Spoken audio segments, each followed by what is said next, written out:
Bava Kamma daf Kuf Yud Zayin is a lengthy daf, briefly discussing the halachos of knas and whether you can learn halachos out of a situation of knas to other situations. And then we'll return to its previous discussion of a moiser, somebody who makes the government collect property from somebody else. What his halachos is, you have to pay for it.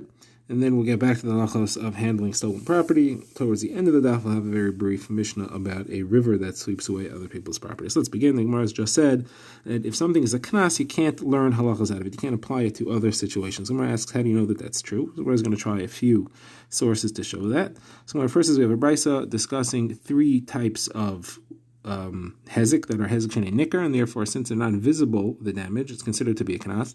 So if somebody's matame someone else's truma, then it's pretty much valueless. You can't eat it anymore, but it looks the same. If somebody makes someone's wine and nesach, it's also osur ba'nos, so it's valueless. He has to pay for both of them. That's a knas. Now, in the beginning, they said those are the only two similar types of situations you have to pay for. Then they added somebody who mixes chulin into truma. Now you can't sell that chulin to a yisrael. You can only sell it to a kain because it's mixed into truma, and therefore it has a much smaller crowd of potential purchasers, and therefore its value is much less. Now, they added that in later on their own. Had they not added it in, we would not have learned that. Why not? Why didn't we learn hezek shenei nicker of metame and menasech to the hezek shenei nicker of mixing in the chulin into the truma, which is called midamea? So the Gemara says, obviously it must be because you can't learn from knas to something which is not knas. That's not knas. You can't learn, or you can't even learn from one knas to another. You can't learn from metame and menasech to medamea on its own. And then they added it in for whatever reason that they decided to add it. So the Gemara says, no, that's not the reason. Really, we could have learned from knas to knas. We could have learned from metame and menasech. There's no problem learning from knas to knas. The reason that they couldn't learn from metame and menasech is that that's a much greater loss. It becomes completely devalued, as opposed to here where the price just lowers. So you don't want to learn from a hefsid merub, from a large loss to hefsid mu'at to a small, just minor devaluation. Gemara says, is that true? You can't learn from a large loss to a small loss? I'll show you that you can. This is a different version of this brisa that says that the two that were said originally were metame and midamea, where you're metame someone's truma and you mix chulin into the truma. One is hefsid meruba, one is hefsid mu'at. And we would not have known to menasech, which is a hefsid meruba, it's much greater loss than midamea and mitame. But you would not have learned to that had they not added in specifically. So you see, you could learn from hefsid mu'at, hefsid meruba. So Gemara says, no, the reason they didn't want to learn from there, the reason that they couldn't learn from mitame and midamea to menasech is not because of the size of the hefsid, it's because of a different machlekes, and that's the question of, is there kimle b'din ramini there or not? When somebody is menasech, if you pick up the wine and you make it yayin and nesach at the same time that you're asering the wine, you're also being mechayev for being avodah zarah by pouring it out for avodah zarah or by shaking it for avodah zarah. So since you're also being mechayev nafshe for avodah zarah, it could be that there's no payment there for menasech, for the loss that you cause him. The Gemara shows what is this machlekes based on. It's a machlekes between Rabbi Yirmiyah and Rabbi Avin. And that's talking about somebody who shoots an arrow 4 amas on Shabbos. So he's over for carrying. And the Shus Harabim is the rice of carrying is Mitzchayev and Nafshe for that. And at the same time, as it's flying, it rips somebody's shirt. So does he have to pay for that? So Rabbi Avin says, and the entire Maisa, the entire flight, from when he picks it up until it lands, is all included in the Chil Shabbos. That's the Chil Shabbos. During that time, he tore the shirt, and therefore it's in the same Maisa. Because he's Mischayev ben Nafshay, he gets Misa for the Chil Shabbos, and therefore he doesn't have to pay for ripping the shirt. Rabbi Yirmiyah says, no, from the time that he picks it up, he does a kinyan on it. Referring to the guy who picked up the ayin nesach, he's Mechayev. He becomes chayiv to pay for the ayin from the moment he lifts it up for the purpose of being menasich. Later, when he's menasich, he's chayiv nafshe for that. So it's two separate ma'asim. So if he could be chayiv to pay for the nesach, even though he's chayiv nafshe, and therefore there's no reason to think otherwise. And that is what the difference is before and after, when they were chayzer or not chayzer. But it's nothing to do with being hefsid meruba or hefsid mu'at. Now the Gemara brings a number of incidents related to the concept of mesira, where you give over, you show the tax collector or the king's agents, the government's agents, someone's property and say, take that property, or any other type of oinus, somebody who takes property away from other people by force.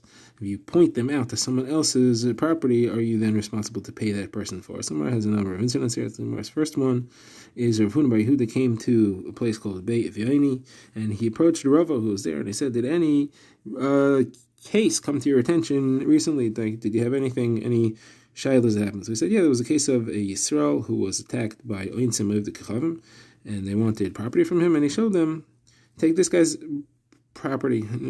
Doing so, he saved his own. And the question came to me, is he chayiv to pay that person for the property that he made him lose? And I was mechayiv him. So he said the story goes back to its master. It's very similar a story that we had before, and a psak that we had before, because the Brisa that says Yisrael, that was again the same thing, was attacked by Ivdei Kechavim, and he showed him someone else's money. He's pater. However, if he picked it up and he gave it to him by hand, then he's chayiv. So if he doesn't just show him the property, but he actually picks it up and gives it to the oines, to the ma'anis, then he's chayiv. Says Rabbah, if he wasn't attacked, he went on his own and he showed the property to these oinsin, he brought them, then it's like he picked it up and showed him, because there's no excuse for that. He wasn't trying to get out of it, and therefore he's really a masking, he needs to pay for it for sure. Next story the Gemara brings is there was a person who was attacked by Ivdei Kechavim, and he showed wine that belonged to Rav Mori, Breda of Pinchas, Breda of Chizda. He said, take this. And they, the Einstein, said to him, you pick it up and carry it and bring it with us back to the king. And he brought it up and he carried. So they came to Rav Ashi and he patered him, so he doesn't have to pay. So the Gemara asked, what do you mean? But this is Nasav and Nasan. This is he picked it up and he brought it over by hand. So they said, no. Here, from the time that they surrounded it, before he picked it up, it was already taken away from the owner. It's like it was burned up. They've set the people around it. They didn't ask. When we say Nasav and Nasan, Yerchayev, that's where he picks up and gives it over to the Einstein. Here the Einstein are already there. They're ready to control over it. It's already gone to the owner. He just said, carry it for us. So he's just schlepping their things for them. Okay, so he's a schlepper. But for that, he's not chayiv. He's not like he gave it over to them by hand.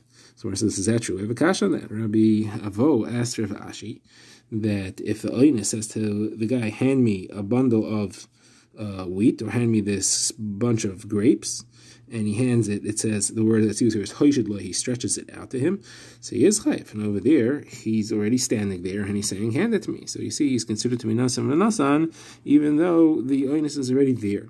So he says, no, the case is not where the oinus is there, the case is where he's on the other side of the river, and therefore he couldn't reach it, and it's not considered like he already has it. And the person that he says, hand it to me, he's passing it to him across the river, and therefore he is giving it to him biyad. And that's why he's chayiv. It could be medai, because it says hoishit, it doesn't say tainly. It doesn't say give it to me. He says extend it over to me, lashon hoishit, and that's why over there he's chayiv for it. Next incident the Gemara brings is there were two people who were arguing over a trap, an animal trap or a fish net, and they were arguing over who owns it. Each one said it's mine, and the animals that are coming belong to me. So one of them went, and he gave it over to the king's agents to take it away. So Abaye says he can't be mechayiv to pay for it, because he can claim it was mine. If it was mine, I can do whatever I want with it. He is claiming it's mine. Rava says, no, he's not believed to say it's his, and therefore on the tzad that it's not his, he's chayiv for it. So what do? So you put him in chayrim until you bring a proof either way. If he wins the case, okay. If he doesn't win the case, then he needs to pay for it. The Gemara now brings a lengthy related incident with Rav Kahana, how he went there to Israel, he died and he was brought back to life. So Gemara says, was a certain individual who wanted to show another man's straw to the Einstein, to have them take his straw. He came before Rav, and Rav said, don't show them that person's straw. He said, no, I am going to show him the straw. And he sat down there, and Rav Kahana was sitting in front of Rav, so Rav Kahana kind of shoved his neck to push him away or to make him listen to Rav, and he broke his neck and he died. So Rav said the pasuk on him, pasuk from Yeshaya, Banayach ulfu shachlu b'reish kol chutzos, kisoi michmar hamaleim chamas Hashem, kisoi, like a wild ox, that is caught in a trap filled with the anger of Hashem. And he said, just like this ox is caught in the trap, you don't have Rachmanis on him. Once he's in the trap, he's in the trap, that's it. So Yisrael, the mammon of Yisrael, the property of Yisrael, once it's caught in the trap of the Ad of the Chavim, you don't get involved. You don't have Rachmanis on it. Now, what do they do now? So Rav said to Rav Kahana, when the Persians were in charge here, they didn't care if somebody got killed by someone else. But now the Greeks are in charge, and they're makbid on it, and they're gonna call you a murderer. So come, get up, run to Eretz Yisrael, so you should be safe there from the police. So go there, but be careful. Don't ask any kashas to Rav Yechanan, who's the Mardaser there. Don't ask him anything for 7 years. So he went, and he found that the Talmidim were listening to Chazar Shir from Reish Lakish. Reish Lakish was saying over Rav Yechanan's shir.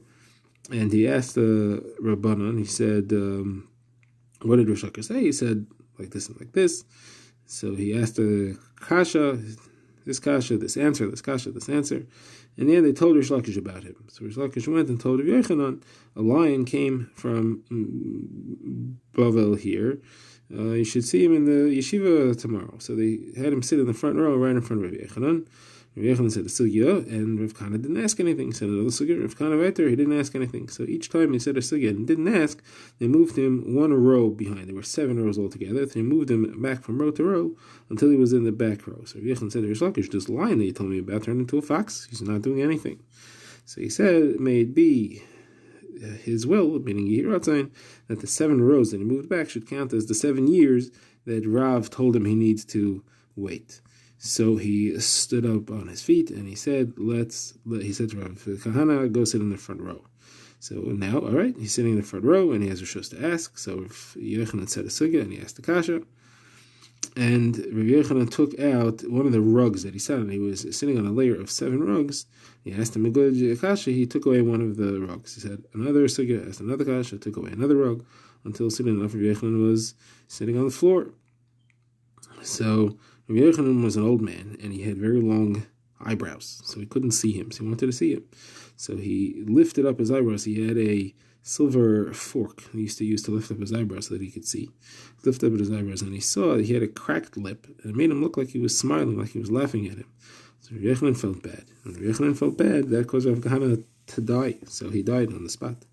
So they said the next day, Rabbi Yochanan came in to Shir, to the Chachamim, and say, see what happened to that guy, to the person who came from Vavel, that you shouldn't do something like that. So they said to him, it's not really right, it's not really his fault, that's how his lip is, that's just how he always is. He wasn't laughing at you. So when he heard that, he decided he wanted to be Mechayim. So he went to the cave where they had put him for Kavura to try to be Mechayim, and he saw that there was a snake blocking the entrance to the cave. The snake had wrapped itself around in a circle with his tail stuck in his mouth, so that no one could get through. So Yochanan said to the snake, snake, open up your mouth and move yourself so that the Rebbe could go to the Talmud. The snake refused to open the opening to the cave. So he said, all right, so go so that a chaver can go to a chaver, meaning Rabbi Yochanan first called himself the Rebbe and Rav Kahana the Talmud, and the snake didn't move, so then he called them equals, a chaver to a chaver. Still, he didn't want to move. So he said, okay, so open so that the Talmud could go to the Rav. Now Rabbi Yochanan calling himself the Talmud and Rav Kahana the Rav. So at that point, he went in. The snake moved in, he went in. So Rabbi Yochanan was mispal for him, and he arose. So he said, if I would have known that that's how you would have been, I wouldn't have been offended, and then nothing would have happened to you. So now come back to us to the yeshiva so we should be able to learn together. So he said, if you can be able to daven for me in the future, to be mechayim me, I'll come. But if not, I don't want to risk it, because it already happened once that I died because of something that offended you. I don't want it to happen again. So he agreed, because he woke him up. The Gemara says now he woke him up. I guess he was already awake, or he spoke to him before he was awake. And he asked him all the shilas that he had, all the questions that Rabbi Yochanan he wasn't able to answer. He answered them all. From then on, Rabbi Yochanan would say, our Torah here in Eretz Yisrael is the Torah from Bavel, because it's the Torah that we got from Rav Kahana. Okay, that's that story. Then when brings another incident where it says there was a person who showed an amatachsa, that's a silk article of jewelry or clothing, showed it belonged to Rav Abba, and somebody showed it to the Einis to take it away from him. The question was to be mechayiv and to pay for it. So Rabbi Avo, Rabbi Chanina Bar Papi, and Rabbi Yitzchak Nafka were sitting, and Rabbi Lo was sitting together with them. So they wanted to be mechayiv him because of Mishnah that seems to imply that you could be obligated to pay for something even if all you did was speak. Even just by saying something you could be obligated. And that's if a judge judges a case and he judges wrong. He makes the guilty party innocent, the innocent party guilty, makes tamei tahar, or tahar tamei. Salach is what he does stands, but he needs to pay. For what he ruined, he needs to pay. So there, all he did was speak. If he needs to pay for it, here also the guy who just said something to the Einis, he should also need to pay for it. So Rabbi said, but Rav said that the only reason he needs to pay there is because he actually physically picked it up with his hand and enforced it in himself. He took it from the person he paskin was chayiv, and he gave it to the person who paskin was zakai, or he's actually metamed with his hand. So just for speaking, you're not chayiv. Here also, you shouldn't be chayiv for it. And therefore, he wanted a paskin that Rabbi Abba shouldn't be able to get his money back. But he advised him, go to Rabbi Elazar ben Pedas and Rishon ben Eliakim. They paskin dina de garmi, and therefore they should be able to collect the money for you. So you went to them, and they talk a paskin that the person chayav to pay based on the Mishnah, which we saw that if a person stole property and because of the thief holding it, got taken away by the oinus, then he needs to pay for it. So here also, just to say that's an indirect cause, here also the indirect cause, he should be chayav for it, even though it's just speaking. Okay, the Gemara brings a few more incidents here. The topic we've been discussing centers around somebody trying to save himself by making someone else take the loss. That's what the Gemara calls matzal atzmai v'mamen chavera. He's trying to get out of being trapped by the oinus, and therefore he points him to somebody else. So the Gemara brings other cases in a similar theme, where it says there was somebody who had a pikada and he was watching for someone else. He had a silver cup, and thieves broke into the house, and he pointed the thieves to the silver cup, go take that. And they took that, and they left the rest of his possessions there. So they came before Rabbah, and Rabbah said that he's pater, doesn't have to pay for the silver cup that they stole. So Abaye said, but he's saving himself at the expense of someone else. So Rav Ashi said, the psak therefore should be that we should look if this person was wealthy enough to have thieves break into his house. If he's the type of person that thieves would have broken into his house without the silver cup, so they were going after his stuff, and he saved himself at the expense of the owner of the silver cup, he needs to pay for it. If, however, he didn't have anything to steal besides the silver cup, then they broke in for the silver cup, there's no reason he should need to pay for that. He didn't do anything to cause the thieves to arrive. Next case, somebody was holding on to a pikadon. He had a wallet that he had a collection of money that was set aside for pidyon shvuyim, to free captives from prison. Thieves broke into the house, and he was able to get rid of them by having them take this wallet. So the Gemara says that, again, they came before Rava, or possibly Rabbah, depending on the Gersa, and he patered him. And Abaye again said, but he's saving himself at the expense of others. Here, in this case, the collection of money for pidyon shvuyim. He answered him, and he said, the money is set aside for pidyon shvuyim. By having them take this money, it's functioning as pidyon shvuyim. It would have kidnapped him. Instead, they took the money, so it's exactly serving the purpose for which it was set aside. Next case Gemara has is somebody who went onto a ship with a donkey that he had. He was the first one on, and then other people came to the ship, filled it up. And as the ship was crossing the river, the donkey was acting up in some way, and he was potentially causing the ship to sink. So one of the sailors came, and he pushed the donkey overboard, and he drowned. So they came before Rabbah to see if he needs to pay for it. Rabbah patered him, and again Abaye said, but he's saving himself at the expense of others. He's saving himself and his ship at the expense of this person losing the donkey that he pushed overboard. So Gemara says, no, it's not a problem, because the donkey here is a raidif. The donkey is causing everyone else to be in a sakana. Therefore, he is as if he's pursuing after him, and the halacha is you're allowed to kill someone who's chasing after someone else to kill them. Gemara says this is Rabbah according to his reasoning. And Rabbah says, you have a case of a roidif. So you have a roidif, the one who's chasing to kill someone. You have the nirdif, the one who's being chased. Now, let's say while all this chasing is happening, you have kalim that break. So who's responsible to pay for what? So the kalim could potentially belong to one of three people: the roidif, the nirdif, or someone else.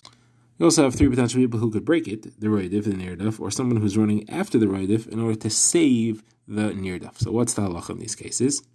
So Rabbah says, if the roidif breaks the kalim, he's pater, and it doesn't matter whose, because since he's mischayev ben afshay, because you're allowed to kill him to save the nirdaf, he's mischayev ben afshay. Therefore, you can't obligate him to pay something like kilim ben remene, sort of halacha. You can't be obligated to pay for something if you can kill him for the action that he's doing now. Now, what if the nirdaf breaks it? So if it belongs to the roidif, so then of course he's pater for that, because if he's allowed to kill the roidif, because the roidif's coming to kill him, he's certainly allowed to defend himself and kill the roidif, then certainly breaking the kalim of the roidif, he's not going to have to pay. The kalim can't be worth more than the life of the roidif himself. If, however, it belongs to someone else, then he is chayav to pay for it. You're not allowed to save yourself at the expense of someone else, so you can't break someone's kalim in order to save yourself. Now, if you have a third person who's chasing after the roidif to save the nirdav, here he's pater no matter whose kalim it is, not because of the halacha, not because he's allowed to break the kalim, but as a takana, because otherwise no one's going to save anybody, because they'll be afraid to have to pay for the kalim that they break. Now begin the next Mishnah, very short Mishnah, referring to our last case where someone stole a field and then it got ruined and now he wants to return it. This Mishnah talks about where the field got flooded by a river. The Mishnah Paskins, he could just give him back the field and say, even though it's flooded, this is what I stole, I'm giving it back to you the way it is. The Gemara says it's actually a machlekes, Markotzu Braisa, same case, but Rabbi Eliezer says that he does have to give him a different field. He can't give him a flooded field, even though it's the same one. Chachamim say, no, I could say, here's your field, this is your field, I'm giving back to you in whatever condition it is. Now, what's a machlekes of Eliezer and Chachamim? So the Gemara says it's on the pasuk where we have a general term, a specific term, and a general term. Rabbi Eliezer says it's a ribui miyit ribui, and the Chachamim say it's a kal prat ukal. Now, the terms are where it says nefesh kisechta mal mal b'shem v'chichish b'misei, denies from his friend. That's any general denial. Then it lists specifics like b'kadin and b'zis misyad. And at the end it says michal asher yishav alav l'sheker, anything that he'll swear falsely about. So these terms, so Rabbi Eliezer says it's a ribui and a miyit, which we say that it excludes everything, it includes everything except for one specific type of thing. It begins with a generalization, then it is memayin, and it says no, only one thing, and then it excludes only one thing, then it adds one thing back in, so it leaves you with only one thing to exclude, and the one thing that it excludes is a shtar, which is not worth money in and of itself. It represents money, you can collect money with it, but it itself is not gufay moment. And the Rabbana have a klal prat klal, therefore you begin with the klal, and then the prat limits it to just the prat, and the klal adds back on a little bit more than just the prat, but you therefore exclude a lot of things except for something which is similar to the prat, and you can exclude anything which is not movable, so you can exclude land, anything which is similar to that, you can exclude avadim, and anything which is not money itself, such as a shtar, and therefore all those things are excluded, and that's why the Rabbanan learn that it is excluded from having to return. Now, says the Gemara, we have a brisa discussing what happens if somebody steals a cow, and then the river floods and drowns, sweeps away the cow. What do you do then?